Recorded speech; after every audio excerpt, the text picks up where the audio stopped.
save money, smart ways to save your money, smart ways to pay for college. And about 8 years ago, the topic of Social Security started getting real popular with baby boomers, right? 2011 was the first year that the first baby boomer entered retirement age. And at that point, my dad had been in the business over 30 years. And I called my dad up. I said, Dad, you really need to get educated on this Social Security stuff because your clients are the ones that are going to need the help. Which his clients are now the same age as my dad, if not older. And one of the things that I did was personally is I took some additional training on Social Security strategies and ways for baby boomers to maximize their options, because the questions that I was getting was, what do you know about Social Security? Well, I didn't know a whole lot at the time, but I did end up getting a designation from the Corporation for Social Security Claiming Strategies and became an expert. And I've been teaching Social Security classes for a little over 3 years now, all around Des Moines. So to get back to my folks, my dad, primary breadwinner. My mom, growing up, she had a daycare at our house for 13 years, so I grew up with a lot of little kids running around. She worked at Costco, sampling, the people that sample the food at the end of the aisle. She did that for a while. And she worked for us in our office, doing some administrative things. But she was obviously not the primary breadwinner. And my dad, been in this business, like I said, for a little over 40 years. And he still works. He's 74 years old. He's retiring next month. Didn't need to file for Social Security benefits. But because he didn't know anything about Social Security, he decided, well, I'm 66, I might as well file and get my money. Well, unfortunately, he called me after I made that phone call to him, and he called me up a few months later and said, boy, Jared, did I make a mistake? I'm like, well, what are you talking about? I said, well, had I known what I know now, I would have never filed for Social Security at 66. I would have waited till I was 70. Because he ended up shortchanging my mom. My mom is in terrific health. My dad has had lymphoma, sick, has some other health issues. It's likely my mom will outlive my dad. But he's shortchanged my mom on a survivor benefit that would have changed her life. When he's gone, she will now inherit a benefit, Social Security benefit, that is far less. In fact, it's 32% less than what it could have been. And that really struck me. It really hit home because I realized at that point, my parents are just like your parents. Just like every other baby boomer in this country who doesn't know what they don't know.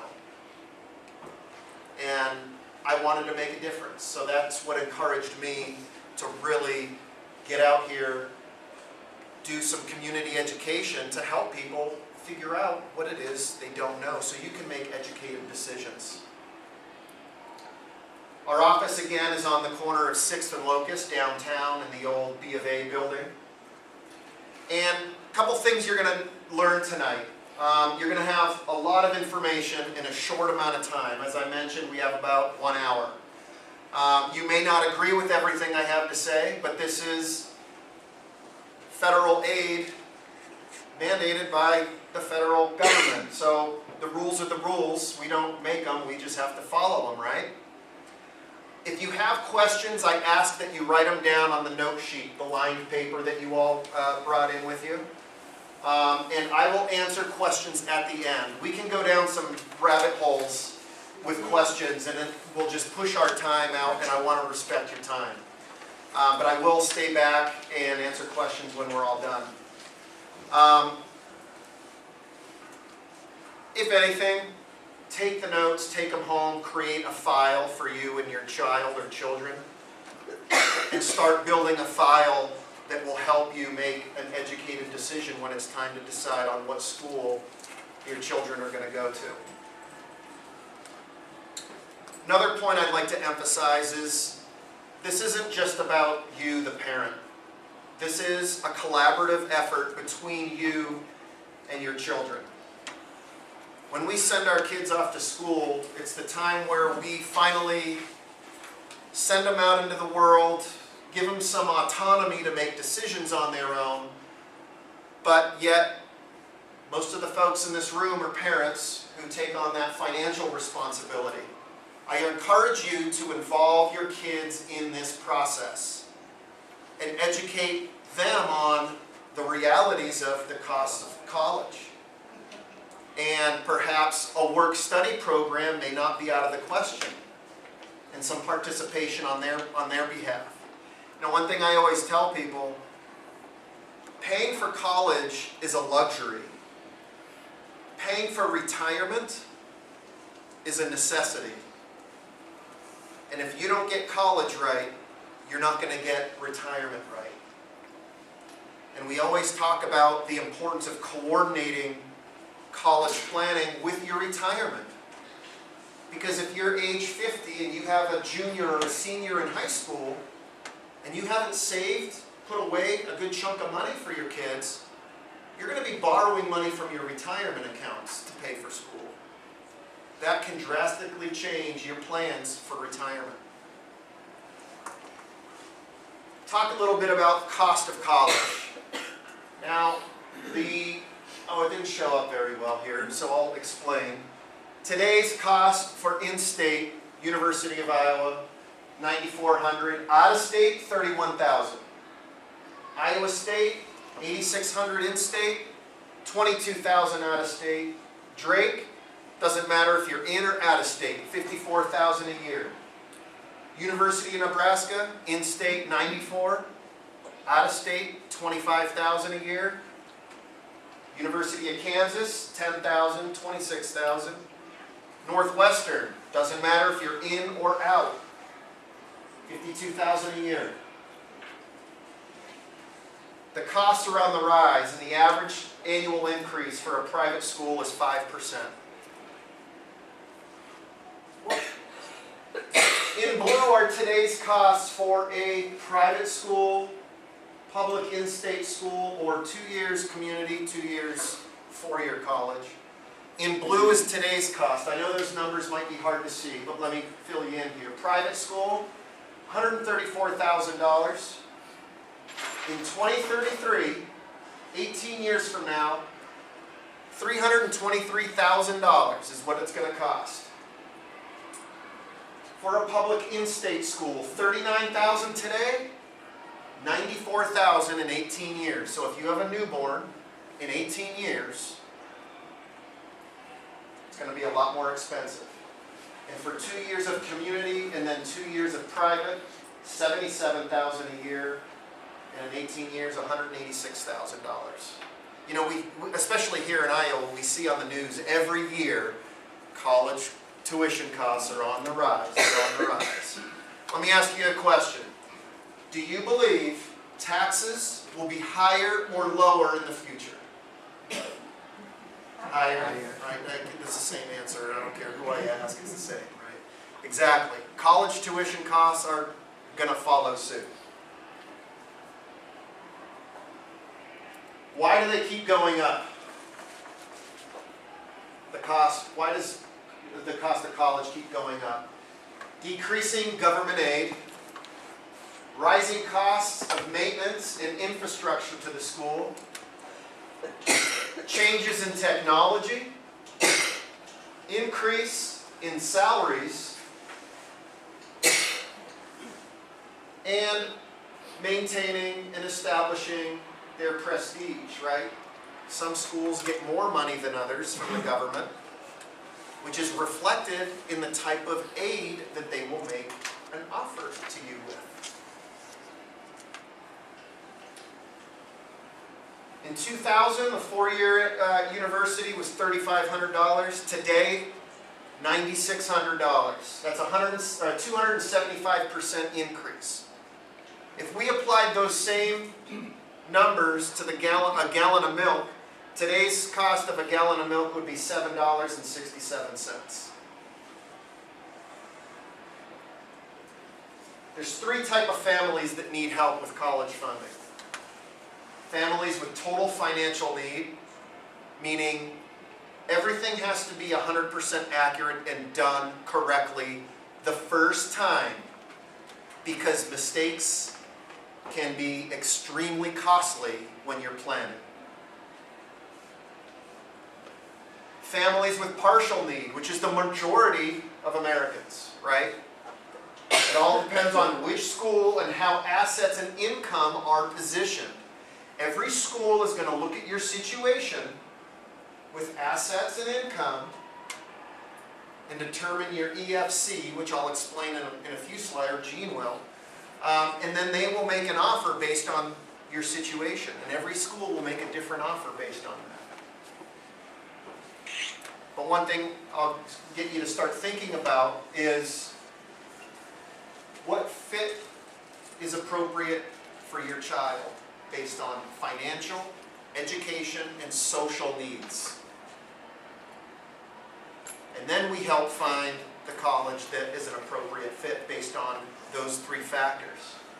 And families who make too much money to qualify for need-based aid.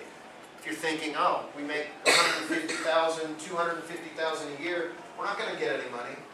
Wrong. Wrong. You have to go through the process to receive merit-based aid. And there's some little, I don't want to call them tricks, but there are some procedures you have to go through in order to qualify for that free money. And it's out there. It's out there for everyone. So I'm going to ask a couple questions. What things have to happen tonight for this to be a successful meeting? I'm going to ask questions. What do you guys want to get out of tonight? What important things do you want to learn? Learn more. About the process? Anybody else? Like deadlines, timelines. Okay? Yep. Figure out what I can do since I didn't start when my children were 2. Since I have a freshman in college and a sophomore in high school. Perfect. Perfect. Well, I think our next speaker, Gene, is going to be able to talk to some of those exact questions that you have. He's got a different family dynamic than I do. But the reason you all are here is because you love your kids. And you want to provide them with the opportunity to be as successful as they can in life. At the end of the day, that's what we all want, I think. And with the information that you're given tonight, I know you're going to walk away with a little bit clearer vision of what your options are and the next steps to take to making the right decision for your kids. This meeting was designed really to provide some basic info. We could spend weeks and weeks on all the different topics, okay? So I know at the end, if you're writing questions down, we may not be able to get too specific, okay? Because there's a lot of different things that are involved in free advice, if you will. Because if somebody overhears me say one thing and you apply it to your situation, we don't want to go down that road. But we do want to make the process less daunting and easier for you to navigate.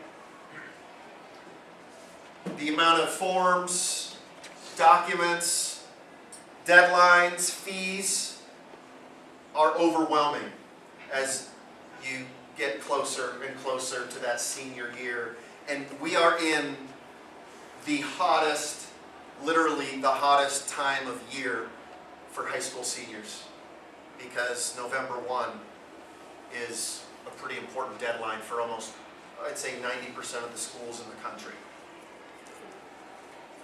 I'm going to come back at the end and talk about some things that you can be doing now and some of the things that we help families with.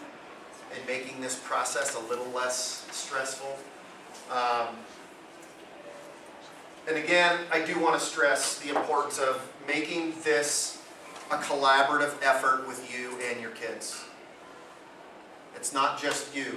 You know, this is a time in your life where you can really share the importance of education and finances and quality of life with your kids, and make it something that you guys work on together.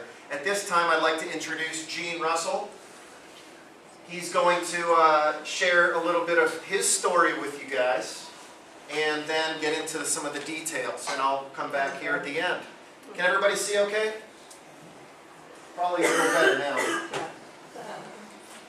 On one of those earlier slides, you saw the old guy and his beauty, you know, on the other side of that. Well, I'm Jamie Russell, and you met Charmy Ann, when you checked in. Now, there's a lot of different dynamics in here, isn't there? Let me see if you can top this one. 6 years ago, we met online. I'm not going to give any credence to the website or whatever, but it took. She caught me at a weak moment. I was on cold medicine at the time, and I don't recall if she told me that she had 5 children or not. She may have, but this is our dynamic. I don't have children, never had, and I willingly took this family on because it was the right thing to do in my situation. It just was the right thing to do, and and we're all different, and especially when you compare Jared and myself. He's a pup. He's 45 years old. He's got little ones. Okay, I'm 61, and I've taken on not all 5 children, but at least I've seen Charmy go through the FAFSA 3 times. Now try saying that. I can't say it. I practice it all the time. I've seen her struggle and suffer through that FAFSA 3 different times. And I want to make sure that we can make that as easy as possible when I joined this firm. Now, a little bit of background. And I'm going to weave Charmy's children throughout this presentation just to make it real and expensive, realistically for you. Now, my background is this. I'm a farm kid from Northwest Iowa. I'm an Eagle Scout. I learned things that most of you, how many farm kids are there in here? All right, so you know how important it is to check the wind before you engage the manure spreader. I learned that the hard way. And Dad enjoyed that for way too many years. Now, as I progressed in my career, I've been in finance since 1982. I started out as a financial planner and stockbroker, so I've been in finance, mortgage, I've seen everything. I was there 31 years ago when, many of you probably weren't born, don't want to insult you, but on Black Monday, that's when the stock market lost 22% in one day. I saw that, and I was trying to console customers and new customers the day after. I've seen everything. I know it works, I know it doesn't work. I've been in the mortgage business. I know how to do a good mortgage, and I know how to look for a bad mortgage. I know that too. And as I was contemplating a career change within the past year, I thought, you know, maybe I should get back into financial planning again. And just like Jared was talking about Social Security, I was going to make that mistake at age 62. I thought I knew what I was doing. I was going to start at 62, get a check. Same thing he would have described me 10 years from now. But I decided if I come back into financial planning, I want to do it on my terms. I was a stockbroker. I know how things work, and I will not engage in that kind of practice again. Not that I did, but there's things that folks should know if you're visiting with an investment counselor. And then I want to be able to participate in Social Security. But then as I was talking to Jared and his team, I told him, I have 3 stepchildren. I've seen Charmy Ann struggle through all this. We need to add this to our practice. So that's what brought us to this point here. Now, let's do this. Jared, he mentioned this earlier. This is a Dave Ramsey quote. Saving college is extremely important, but it's a luxury. And you can read through the rest of that. Now, on your sheet of paper, this is active. We're all going to participate here. On this sheet of paper, write down if you have to chunk out $25,000 for college education right now because it's an extra year, a kid changed degrees or career path, how much money is that going to cost you to your retirement plan? Write the number down. $25,000 is the expense right now. 20 years from now, what's that real cost going to be just for one, I'm going to say, wasted year of college? The second question I have for you to write down is, what's the average period of time it takes to get a bachelor's degree? Average. Not my stepson Josiah, who's a rock star, but the average. Write that down. Answers will come a little bit later. The top quote is from a professor down, he's a chemistry professor down in Texas, and he compared college education to gambling. And sadly, it can be that if we don't plan ahead of time. We've got to plan ahead of time. And I was limited to the number of props I could bring, so I'm going to be referencing this funnel about 2 or 3 times. We want to make sure that our kids are in this bottom tier. 3 million kids are going to graduate from high school this year. 30% drop out, 40%, only 40% will graduate in 4 years, and then that 6-year mark, 50% drop out entirely. We don't want that to happen to any of the kids that belong to this household. Now, here's my first story. This is Sharmi's child, Joe. And her, let's see, 1, 2, 3, 4. He's 3, and then Mariah is child number 4. Have you ever heard what a wild child is like? Number 3 and number 4 were wild childs in high school. And Joe really challenged his mother. I wasn't in the picture then, but he was a challenge, okay? But he was very determined. He got into college, and he knew what he was going to do. He absolutely knew. He's going to go to University of Iowa, he's going to get a degree in business, and he was going to do it very, very quickly and on time. He just knew. Now, did Josiah spend money on things that he should not have? Of course he did. That's all I'm going to say. There was about $20,000 of his student loan debt that was unnecessary, but he has owned it now, and he's got a heck of a job at Mid-American. All right? So now compare and contrast that with, I just learned over the weekend that Sharmi's niece, sophomore in college at University of Iowa, just changed degrees. Okay, you wrote down that expense. What was that? Don't ask me now. But was that first year of college wasted? Yeah, I kind of think it is, because if Josiah can graduate in 4 years with the planning and the desire that he did, and with the stuff that we're going to teach you, we can get that thing done in 4 years. So fewer transfers and switching of majors. This whole process, it's the funnel. You know, parents, the children are in this big funnel, and we want to get that end result down to the college that matches the personality, matches the money, matches the campus that child wants.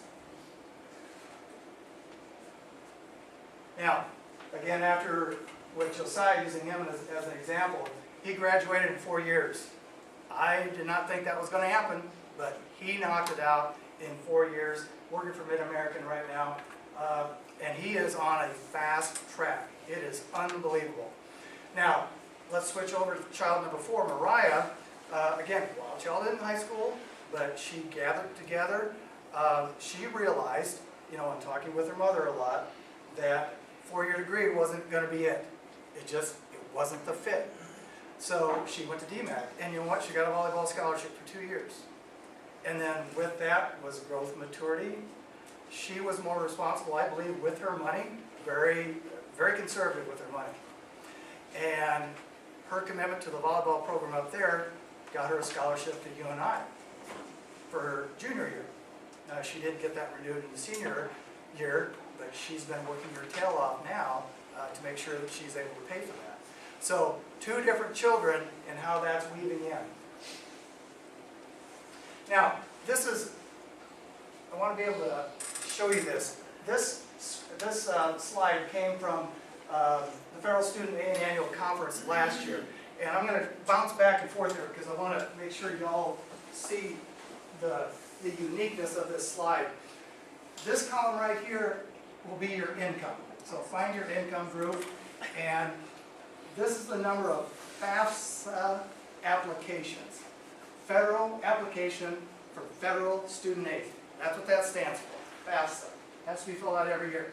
Now, everybody knows, everybody anticipates, everybody expects that folks in the lower income are going to file more FAFSA. They're going to do that because they need that needs-based financial aid. What surprised me when I saw this slide is the number for the folks in the 100,000 greater. Almost 2.6 million FAFSAs filed for folks earning over 100,000.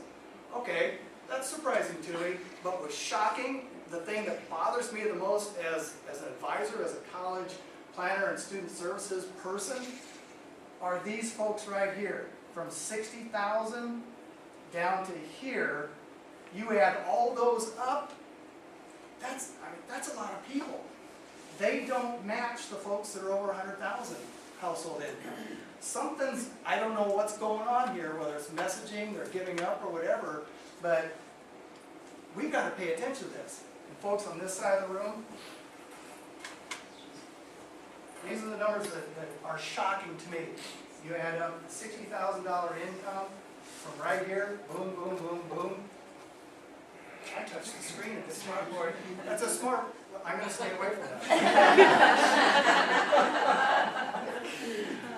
Most things are smarter than I am. They really are. I'm afraid to touch my phone.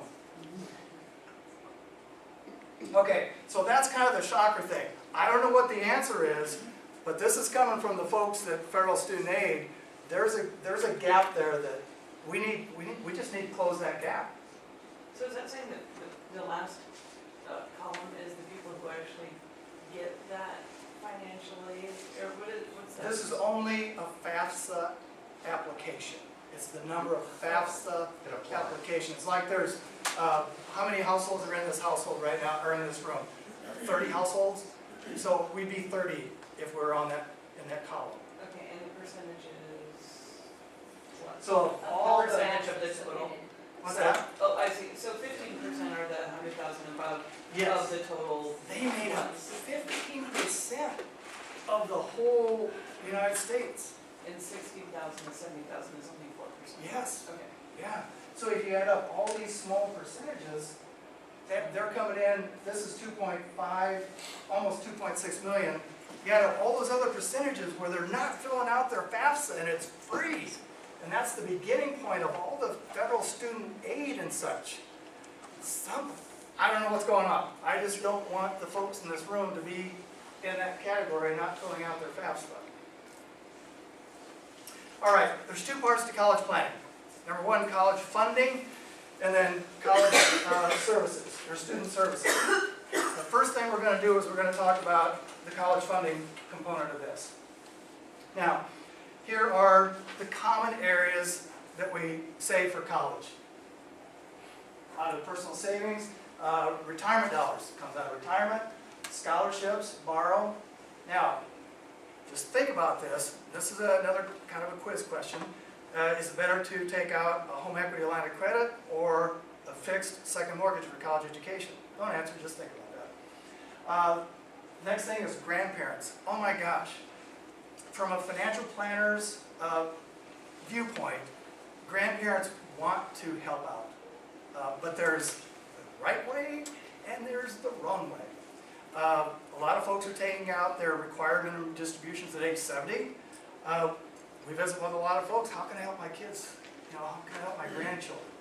That's a resource that if it's out there, you know, let's have the conversation about it. Caveat, write down on your sheet of paper, if you want to improve your chances for financial aid, never, ever put an asset or savings in the child's name. Don't do it. Just don't do it. Uniform Gifts to Minors Act. Oh. I know I set up some, way back in 1980s and 90s, I set up some UGMAs, Uniform Gifts to Minors Act, Uniforms Transfers to Minors Act. Nope, don't do that. Just don't do it. If you got them right now, you can't get out of them. 529s are okay, but you know, there's some better alternatives, just strategies that are better. But grandparents, if it's out there, again, there's a right way and a wrong way. Now, I'm going to mention trusts. You know, let's say Uncle Ned or Grandma sets up a trust for your child, and they can't touch that money until they're 25.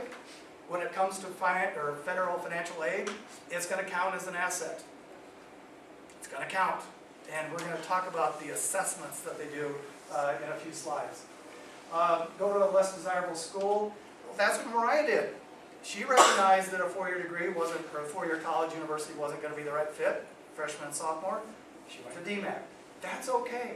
I spent 2 years at Iowa Central Community College, and then not go at all. And again, that's an option. There's apprenticeships, union and such. Some key points with this slide. How do you pay for the college education from retirement savings? If you've got $200,000, you know, we can show you where to put that. Yeah, we don't come across that very often, just commit for a college education. I'm going to just tease you a little bit about the way financial aid assesses. They assess income and they assess your assets. For every $10,000 you have in parent savings, they assess it. They expect you to put 5.65% towards college, right? Now, if you don't plan right ahead of time, that's like if your investment made 5.65%, you just gave that rate of return, just gave it away. So for every $10,000, that's worth $565 to you if you don't plan right. Yes, sir? What do you consider savings? Is it what kind of? Anything in your name, parents' name, anything in your name, like your bank account. 401k? Nope, good question. No, any retirement dollars, IRAs, off the table, they don't count. But your personal savings, 529, the Uniform Gifts to Minors Act registration, any money that's in your name. We're going to table the children and how they get hammered in a little bit. Okay. Next part. If a student has $10,000 saved, parents get whacked 5.65%. Students, 20%. So you can start seeing that if you've got a college savings account and it's in your name, 10 grand, federal aid is going to expect you to contribute 5.65% or $565 of that. If that asset is in the child's name, which is going to be their own bank account in their name, Uniform Gifts to Minors Act, or that trust, that's where you kind of need to engage your rich uncles and your folks about positioning these assets correctly. Because if you want a shot at financial aid, because it's out there, there's $150 billion, according to Sally Mae, $150 billion that's available to you in grants and loans and work study. You need to get your share of that. And it all starts with the whole process: college funding, student services, and of course the funnel. And then one thing we encounter all the time is, yes, we do have a financial advisor. Yes, we don't want to interrupt that relationship if you're happy with that relationship. But if you're not getting this kind of advice from your financial advisor, you just need to ask, why am I not? Okay, I'm not going to read all this. I have written on here $235 billion in grants and scholarships. It's harder than heck to get information out of all these government websites. But again, according to Sally Mae, and this number came from one of the books that I've read, that's my resource material. But Sally Mae says there's $150 billion worth of grants and work study that's out there. We just need to get your share of it. What this slide doesn't share, and then the next part down is the much smaller piece of the pie that a lot of folks go after are those onesies and twosies. You know, like law enforcement, National Law Enforcement probably has scholarships available for people who want to go to be in law enforcement. Rotary Club, you know, those kinds of things. That just represents a small piece of the pie, 3.3 billion. What's $3 billion, a small piece of the pie? Has anybody got their lotto tickets? They pay for everybody's college education anyway. And so I think the difference, what is left out of the stats here would be the amount of scholarships. Government doesn't give you scholarships, the colleges do. So we need to position our profile in such a way to get the most we possibly can out of the federal government, and then position our student in just the right school to get some scholarships.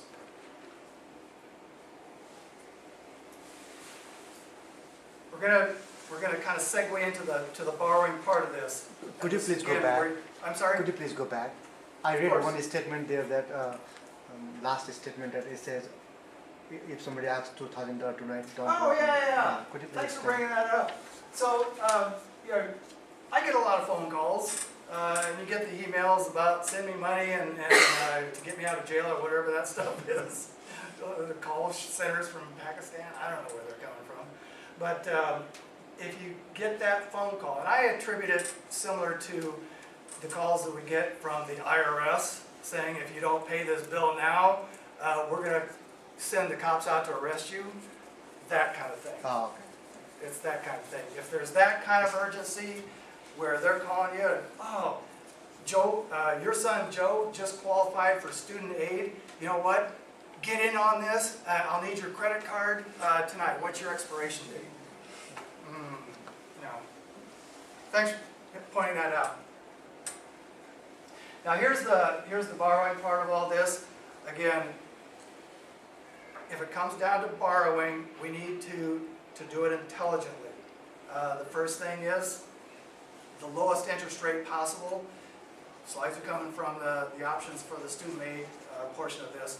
But you know, what's going to be better outside of guaranteed student loans? Home equity line of credit, there's borrowing from your 401k. We just need to do this intelligently. Okay? How many people think it's better to, you get one child. How many folks think it's better to get the chunk of money out in a second mortgage, get that lump sum so it's right there ready for you? Or should you do a home equity line of credit and take draws every now and again? How many for the home equity line of credit? Take draws? Is that the majority? How many think the big chunk of money, the big second mortgage? Anybody there? Okay. Second mortgage, here's what happens. You take that money out, and you're borrowing, you're making the payment back, and then it becomes an asset that the student loan folks get to assess. So we want to consider that home equity line of credit.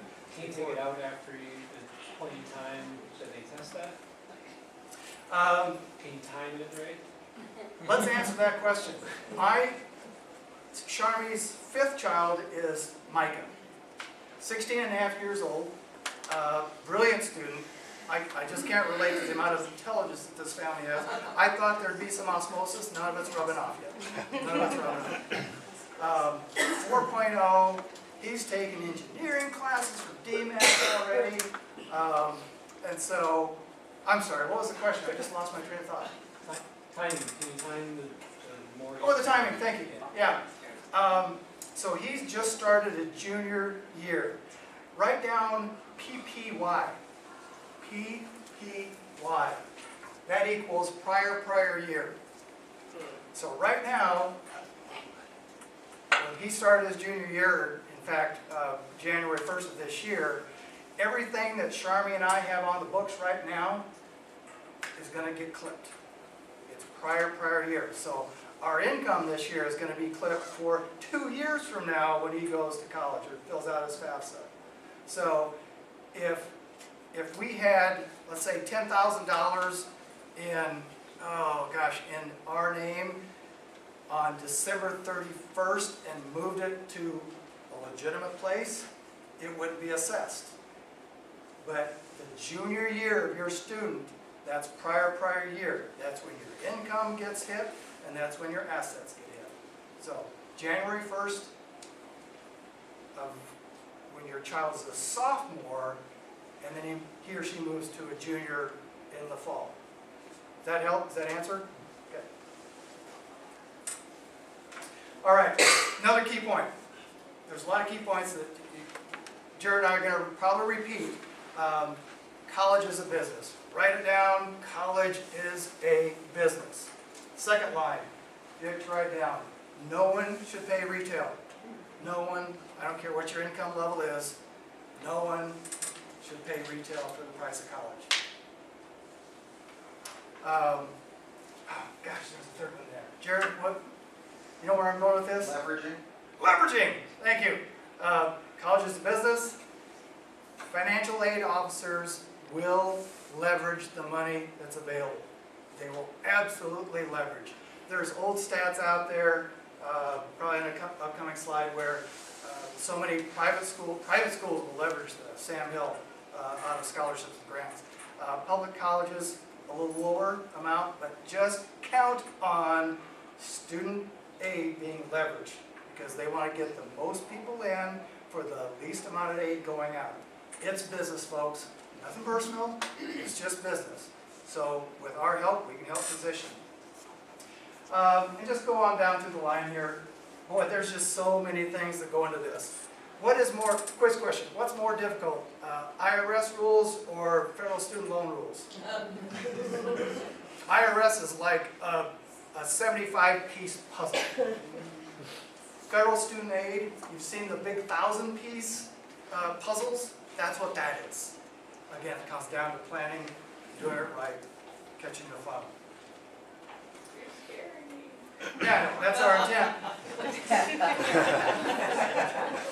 But we do it with charm. I know.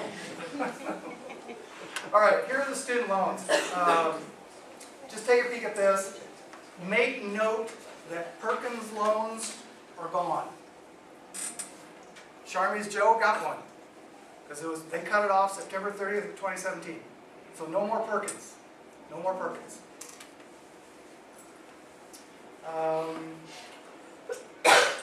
Let's pop over this real quick, because the next couple of slides go into detail just to help you understand the loans that are out there.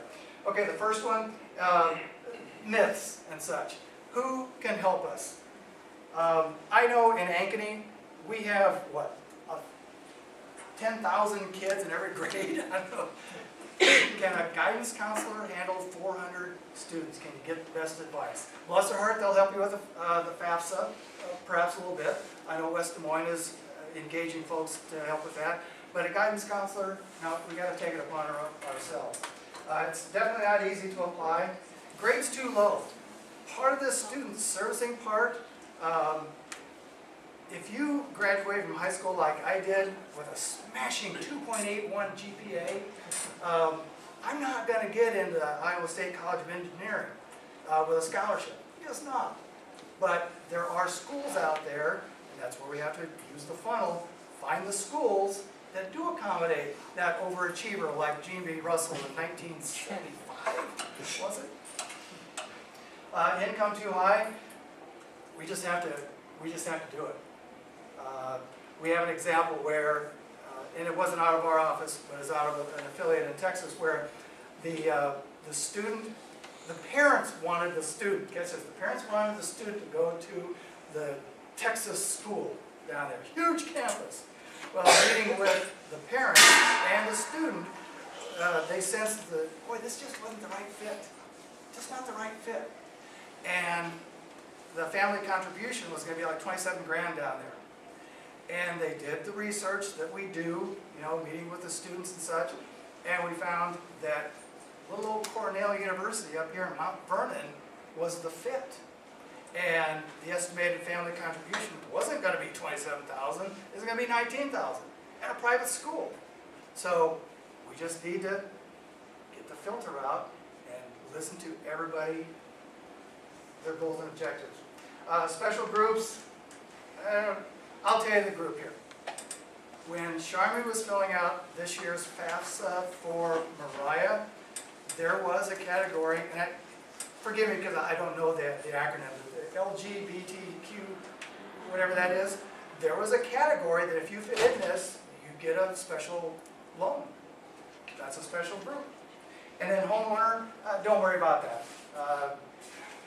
There's two methodologies. One considers it, one doesn't. We're not going to get into that right now. But if you're a homeowner and have equity, don't worry about it at this point.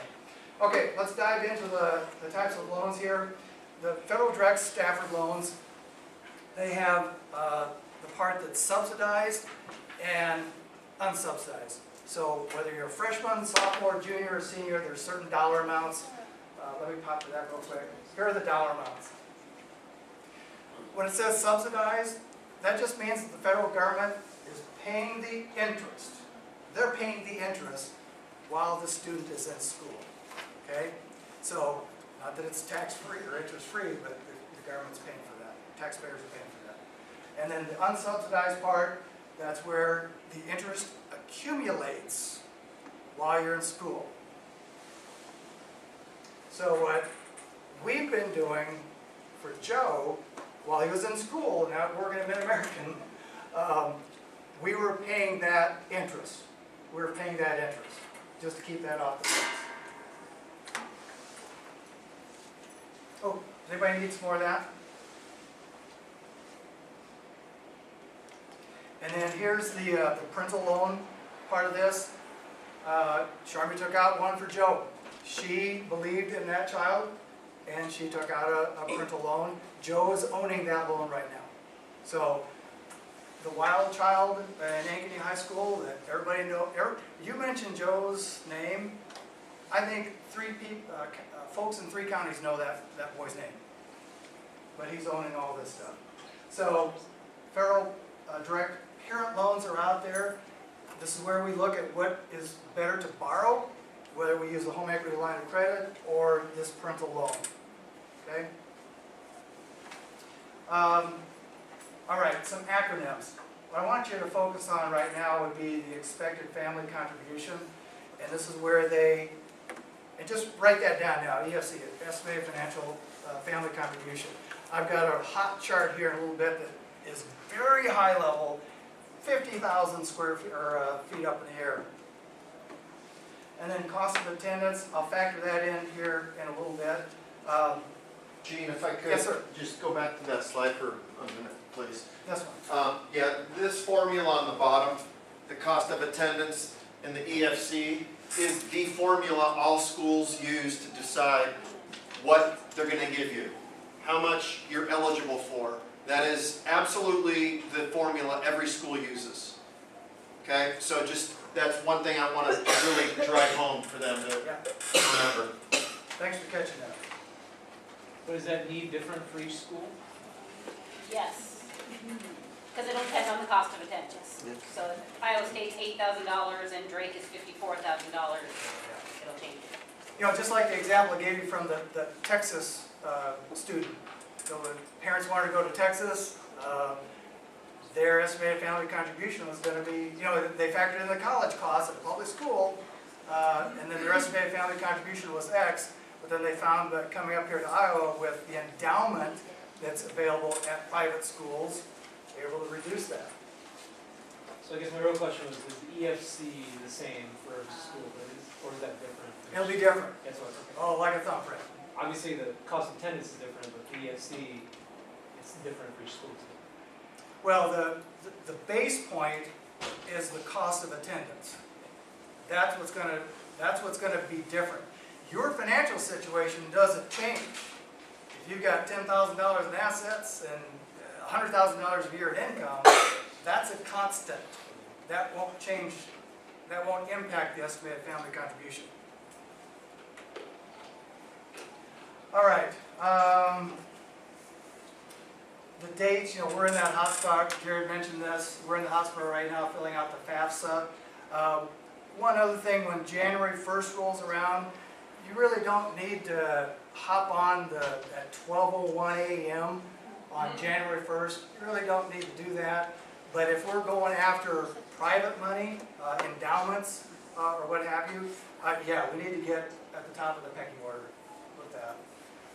Oh, and that's where we come in our college services or student services. We make sure that FAFSA is filled out correctly. They will find out if If you have stuff that you don't give to us to input, they'll find out. So we just need to gather all that information right up front. All right, the college profile, college scholarship service profile. We do this part of every client that we help because this is attributed more to the private colleges. This is a private college thing that we just need to make sure we get that filled out right out of the gate because you know what? It might be a better deal for the student financially and socially to go to a private school and get a lower estimated family contribution. Not guaranteed, of course. I'm going to skip over this one to give you this real life example. Folks, this is so simplified. It is overly simplified, but this will get you out of the gate. In both screens, we start off with $95,000 of W-2 income. What's the next line that I have on here? Add back 401k. Is anybody mortified about that? That's the way it works. In all the base income years, like I'm in a base income year right now with Micah, prior year. Everything that you contribute to a pre-tax 401k, any retirement plan, if it's pre-tax, the feds will add that back in. A lot of folks know about that. So strike a balance, we're at $99,750. Now, there is what's called income protection allowance. So the feds determine in some magical formula chart that they'll subtract out an allowance for income. So I've showed that. And now the assessment, they multiply it times 47%. That's what they expect you to contribute towards college education. $36,161. Folks on this side of the room with me? That's the estimated family contribution, oversimplified, based on the income assessment. Go to the other side of the table. Let's say you have $40,000 in non-retirement, and you're in the, and you and your spouse are 40 to 45 years of age, 2 parents in the household, and I think I used 1 child in college, maybe. But there's an asset allowance also. So they go, okay. Now, the older you are, like me, I'm 10 years older than Charmy, so you should see our asset protection or asset protection allowance. It's a lot bigger. Now, again, now you multiply that remaining balance times the 5.65%, and that's what the federal government expects you to contribute $1,090 out of that $40,000 $529. All right, is everybody sitting down? Good. Here's the student thing. Let's say the student makes $7,200. That's assessed at 50 cents on the dollar. 50 cents on the dollar. Now, not much worse than 47%, but it's still 50%. Now, if that student makes $1 more, and this is an average, it's right in that group. If that student makes $1 more, it's going to be assessed the same way at 50 cents. But now let's go to the asset side. Let's say the student has that same $40,000, but it's in a bank account, the UGMA, or the trust. It's assessed at 20 cents on the dollar. That's it. So the federal government expects that child to contribute $8,000 toward his or her college education based on that 40 grand. Now, take it one notch down. Remember that income? So she made $7,101. That $1 was assessed by the federal government at 50 cents on the dollar, but now that dollar goes into her bank account and it's assessed at 20 cents on the dollar. She made a buck. She gave away 70 cents out of that dollar towards her contribution for college. The thing we want folks to think about here is Mariah needed all the money she could possibly get, and she's worked her tail off, and she knows that's where that money's going. But if your student needs to focus on building the resume, things like that, maybe cap it at $7,200 and go from there. Just make sure that we're doing, we just have to make sure we dot the I's and cross the T's. 2 quick things here. Make sure your CPA knows, they do, about the college credit. The caveat with this screen is that if you have a 529 plan, and you take money out, and it's all you have 4 grand. You take money, $4,000 out of that 529 and pay eligible college expense. That's great, but you can't use that 529 money to get the tax credit. You can't double dip. So the cost of attending college is 10 grand. 529 can pay 4,000, whatever dollar amount, but make sure that you get paid cash or a loan for that other and not miss out on getting that $2,500 credit.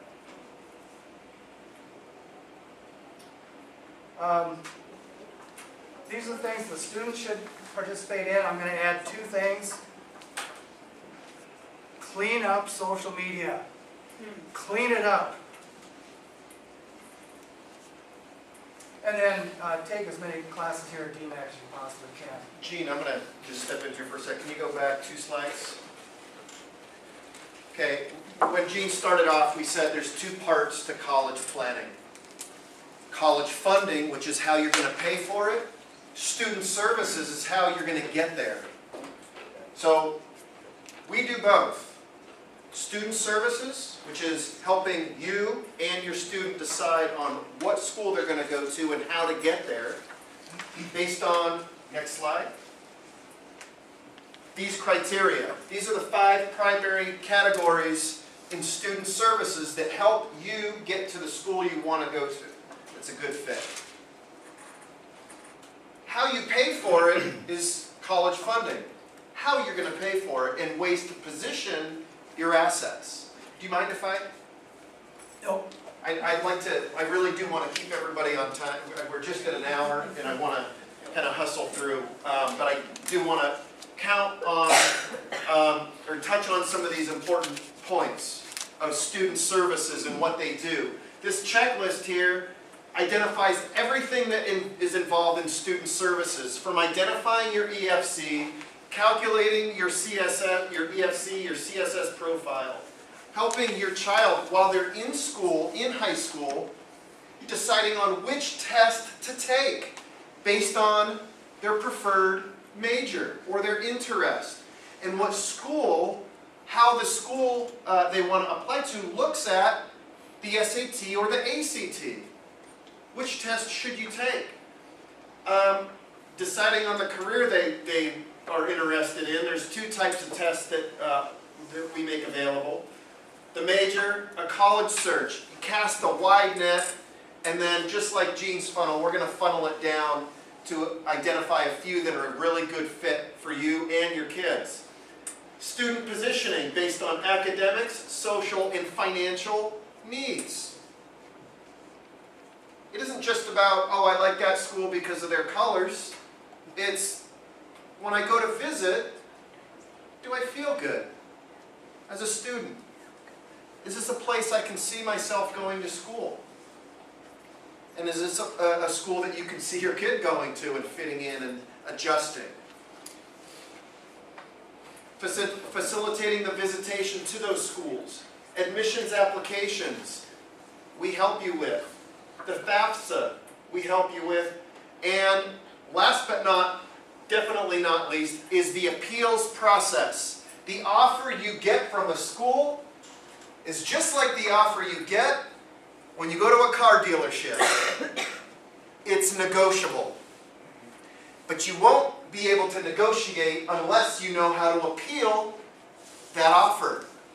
The appeals process, in my mind, is probably one of the most important pieces of all this, all the college planning. But if you don't know who to ask or how to ask, you're not going to get the money. Okay, we just talked about this. How to prepare for these tests. There's pre-testing services that we make available so that your student is prepared to take the right test and score well. We also identified every school in the country. We know what their requirements are. GPA, SAT, ACT scores. And what their likelihood of offering you aid will be based on those scores.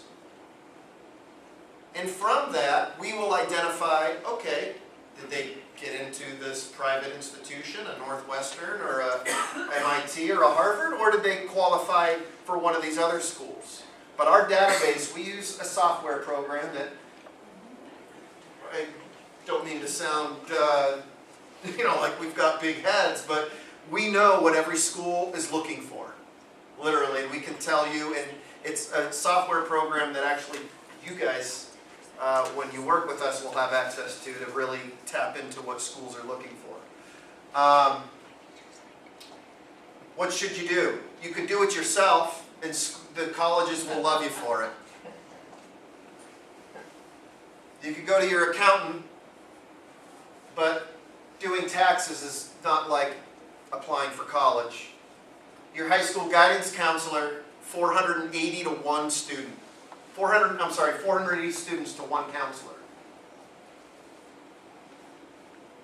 College admissions or financial aid departments. Of course, the financial aid department of a college wants you to go to their school, so they'll help you with a very focused approach to get you to go to their school, but will they be unbiased?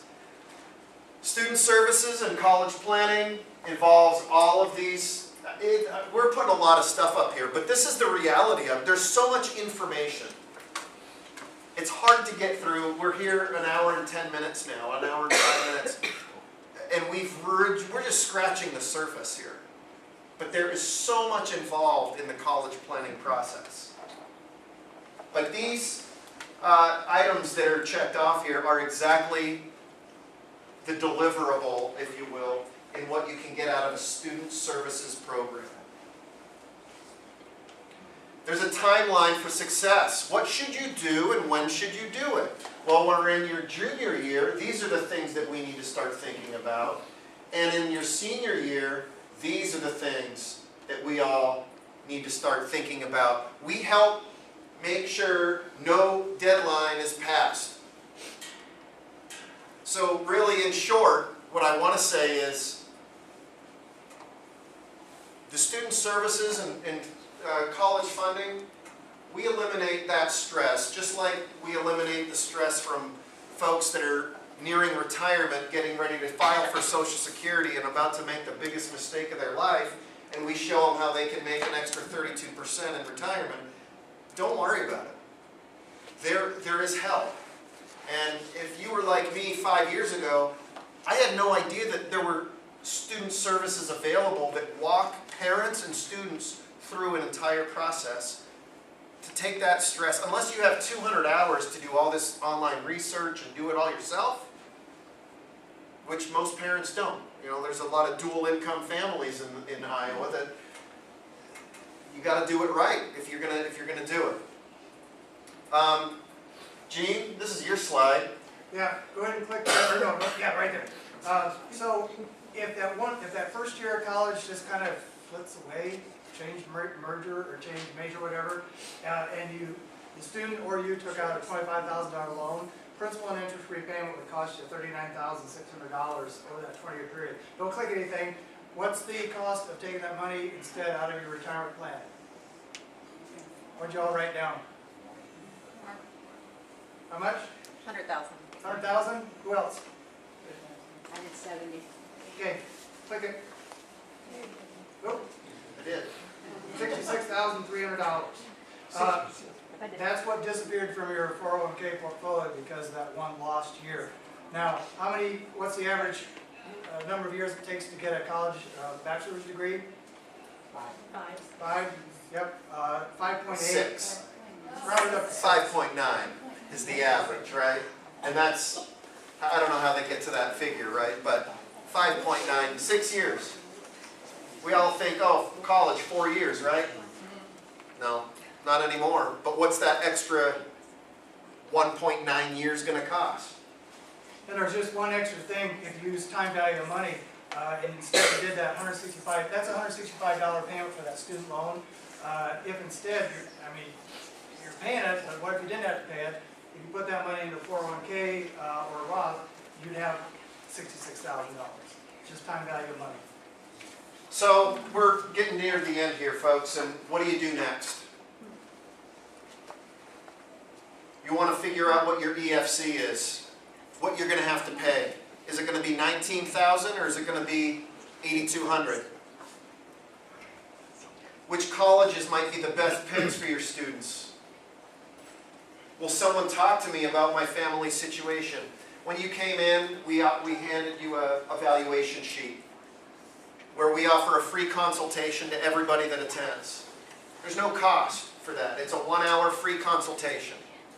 It's an opportunity for you to get to know us, to see if we can help you, make sure we're a good fit. And from there, we decide if we want to work together and move forward. But as you can see, there are a lot of items to discuss. If you feel like what you've learned here is great and you can do it yourself, good luck. I'll say that. Don't feel obligated to come and see us.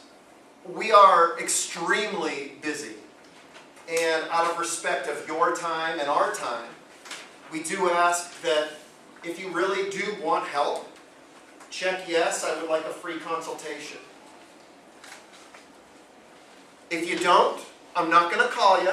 We're not going to email you 50 times. That's okay. There's no pressure. But if you would like to schedule a free consultation, Matt's put up a board here for the next 2 weeks as our calendar, our schedule. One thing that we do require is that if you schedule an appointment and you're married, we ask that both parents attend. And if you'd like for your child or student who's going to be going to college, we ask that they also come. We're happy to meet with the family. Now, if you have young kids like mine, and nobody in high school, we can help you too. You may not want to bring a 2-month-old to our office, but we can still help you. You must schedule within the next 2 weeks. Again, we do these workshops all the time, and our calendars fill up pretty quickly.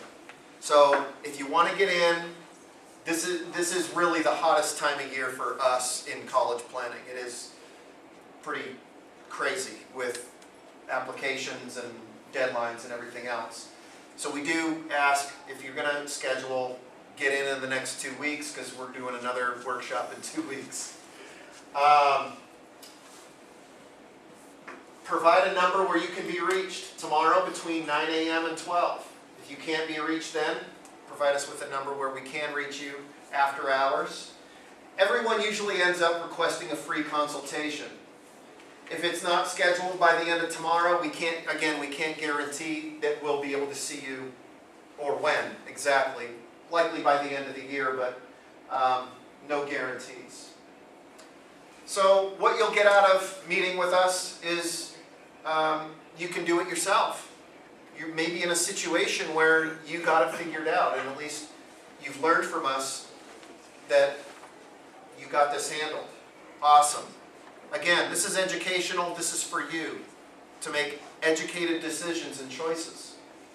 You may decide you want to do part of it and you want us to help you with part of it. We can do that.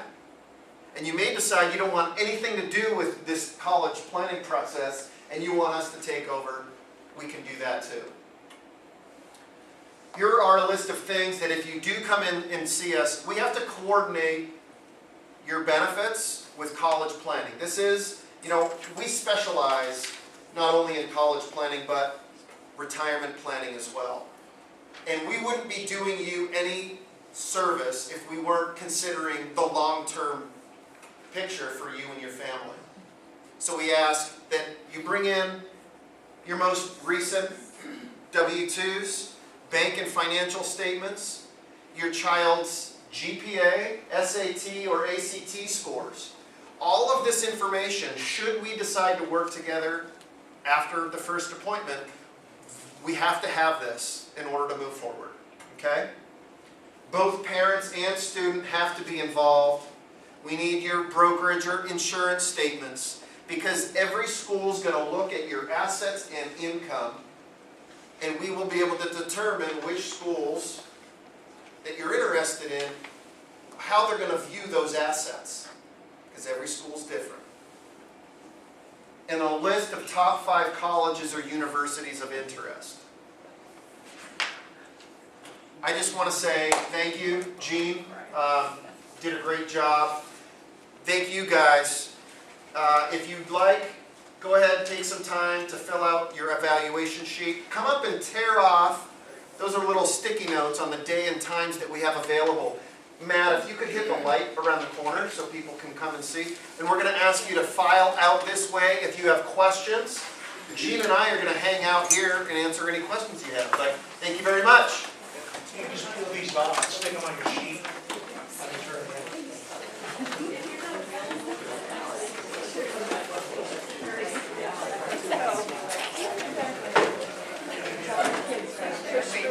No, you know what, I will just say real quick, everyone, we do Saturday appointments as well. So on the calendar, if you'd like, I just want to point that out, and evening appointments. So